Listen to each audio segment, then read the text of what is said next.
গত কয়েকদিন আগে পশ্চিমবঙ্গ মধ্য শিক্ষা পর্ষদ থেকে একটি অ্যাপয়েন্টমেন্ট লেটারের বিজ্ঞপ্তি প্রকাশিত হয় এবং সেখানে বেশ কয়েকজনের নাম থাকে এবং তাদের আগামী 24/6/2026 তারিখে বেলা 1টার সময় নিবেদিতা ভবনে হাজির হতে বলা হয় যাবতীয় ডকুমেন্টস নিয়ে। এটা ঠিক কাজের জন্য আমি সেটি ডিসকাস করছি। তাহলে কি 2025 এসএলএসটি প্রক্রিয়াগুলো ইন হচ্ছে বা শুরু হয়ে গেল, সেটা নিয়ে আলোচনা করব। এবং এই যে চলতি নিয়োগ প্রক্রিয়া এসএলএসটি 2025, এখন সরকার যে খুব একটা বেশি গাছাড়া ভাব দেখা যাচ্ছে, এখনই প্রক্রিয়াগুলো ইন করছে না এবং পার্টিকুলার কোনো ডেটও বলছে না।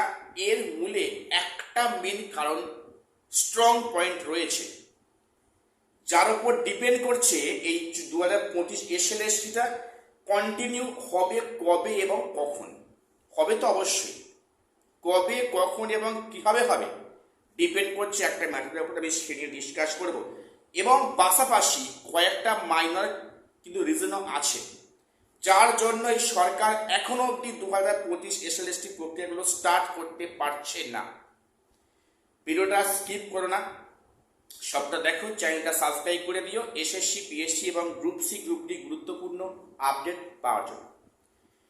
তো যেটা বিজ্ঞপ্তি প্রকাশিত হয়েছে গত কয়েকদিন আগে, সেখানে মধ্যশিক্ষা পর্ষদ থেকে অ্যাপয়েন্টমেন্ট নোটিশ দেয়া হয়েছে। সেখানে কিছু জনের নাম আছে, তাদেরকে যাবতীয় ডকুমেন্টস নিয়ে 24/6/2026 তারিখে বেলা 1টার সময় নিবেদিতা ভবনে হাজির হতে বলেছে। এখন এখানেই প্রশ্নটা যে তাহলে বোধহয় 2025 এসএলএসটির অনগোয়িং প্রসেসগুলো পুনরায় ইন হচ্ছে।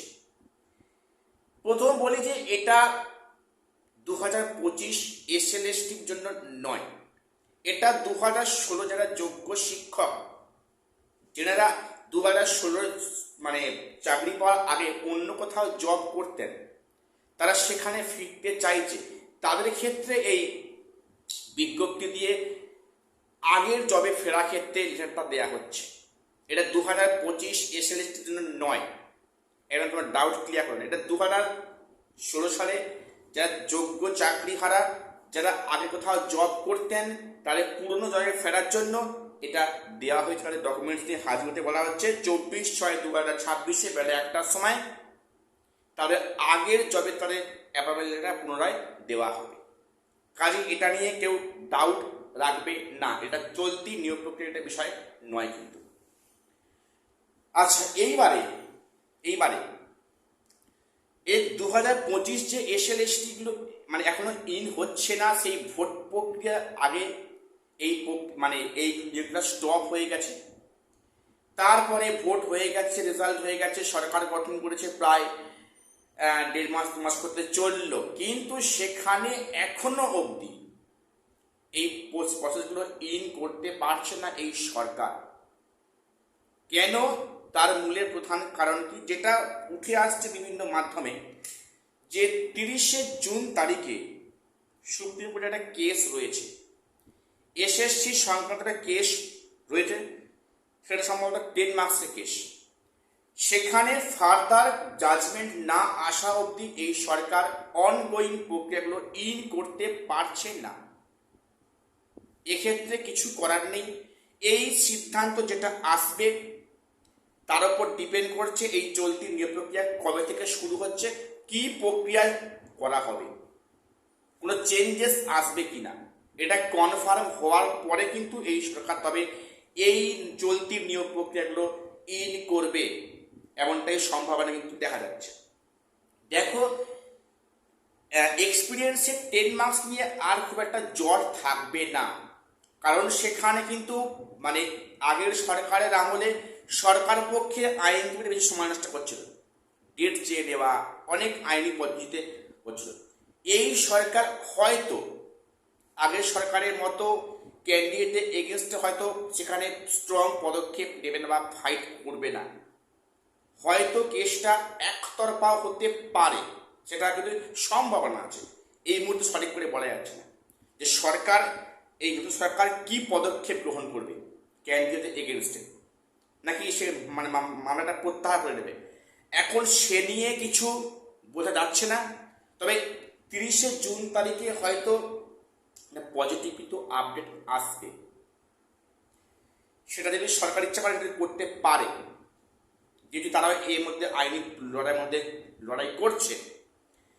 এবং এই 10 মার্কসের যদি গল্পটা যদি যাই হোক একটা হ্যাঁ কিংবা না আসুক, তারপরে চাইছে এই সরকার নিয়োগটা শুরু করবে পুনরায়। বেসিক্যালি তো আমার মনে হচ্ছে এই কারণের জন্যই এই প্রক্রিয়াগুলো এখনো ইন হচ্ছে না। এখানেই শেষ নয়, পাশাপাশি কিছু মাইনর কারণও আছে। সেটা হচ্ছে কাস্ট ক্যাটাগরিতে প্রচুর লক্ষাধিক ভুয়ো কাস্ট বলে ধরা পড়ছে। বিভিন্ন এসডি অফিসে ভেরিফাইয়ের কাজ শুরু হয়েছে, প্রচুর সেখানে ভুয়ো ভুয়ো এসসি এসটি ওবিসি বেরোচ্ছে, যারা এই প্রক্রিয়ার মধ্যে ইন আছে, যারা ডাক পেয়েছে, যারা স্কুল চুজ করেছে ইত্যাদি কারণে।